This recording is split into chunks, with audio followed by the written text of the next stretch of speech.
고3이니까 직관적으로 한번 풀이를 해볼게요. 자, 일단 동그라미 긴 D가 지금 이렇게 표현이 되어 있지. 기억은 2분의 I대, 니은 2분의 겹치는 구간, 디귿은 H대가 되고요. 자, 그 다음에 이제 표에서는 시점 T1, T2에 대해서 니은분의 기억 플러스 디귿 그리고 X 길이 요거를 줬습니다. T2일 때 AD의 길이는 8D라고 했어요. 그럼 AD는 사실 T1이건 T2건 안 변하니까 AD의 길이는 8D구나 생각을 합시다.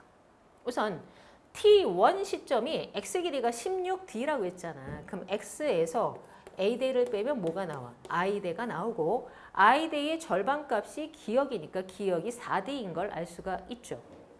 자, 그럼 간단하게 요약을 할게요.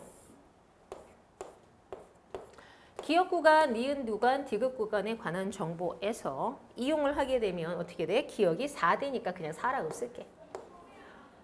대칭으로 이렇게 생길 거고요. 가운데가 얼마가 돼야 돼? 8D가 돼야 되지.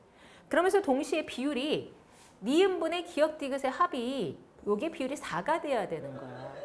그럼 생각을 해봐. 여기 니은 디귿, 이 니은하고 디귿 더해서 8D가 돼야 되고, 그치? 그러면서 요 비율이 이렇게 나와야 되는 거야. 연립방정식을 세워도 되고요. 바로 숫자를 떠올려 보면 어떻게 돼? 여기 4, 여기 2 이렇게 들어가면 전체 8D 만족하면서 요 비율 4도 만족할 수가 있겠죠. 근데 이제 당황해서 이게 안 떠오르는 사람들은 방정식을 세워도 됩니다. 그럼 이제 그것도 조금 비교를 하면 이렇게 되는 거야. 니은분의 기억 4D 구했고요. 디귿이 4죠. 근데 A대의 길이는 뭐야? 2 니은 플러스 디귿이지.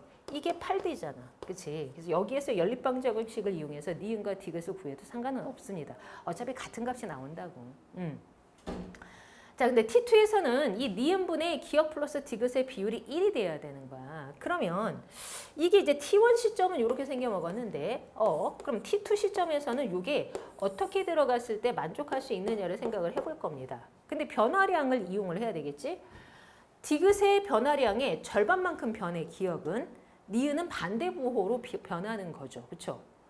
자, 그리고 동시에 그 기억하고 니은은 뭐가 되는 거니? 액틴 필라멘트 반쪽이기 때문에 요 값은 변한다, 안 변한다? 안 변한다. 즉 기억 니은의 합은 6을 만족해야 되고요.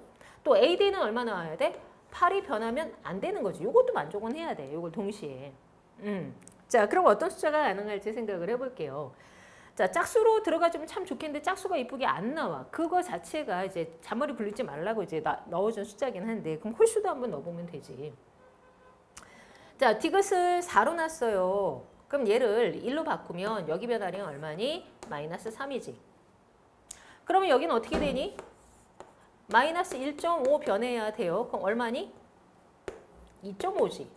그럼 합이 6이어야 되니까 여기는 3.5가 됩니다.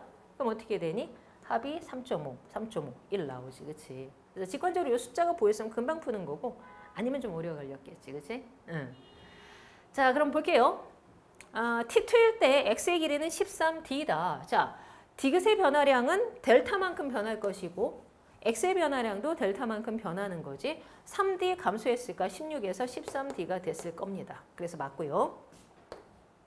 니은 T2일 때 H대의 길이 분의 T1일 때 H대의 길이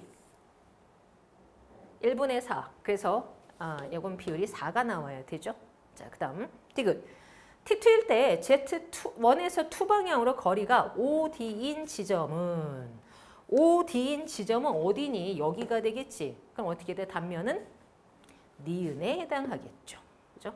그래서 맞는 보기는 기억만 맞는데 좀 직관적으로 푸는 연습은 좀 많이 하셔야 됩니다. 특히 수능장에 가서 수능을 풀어야 되는 친구들은 근수축은 좀 직관적으로 푸는 연습이 돼야 시간 내에 풀 수가 있어요.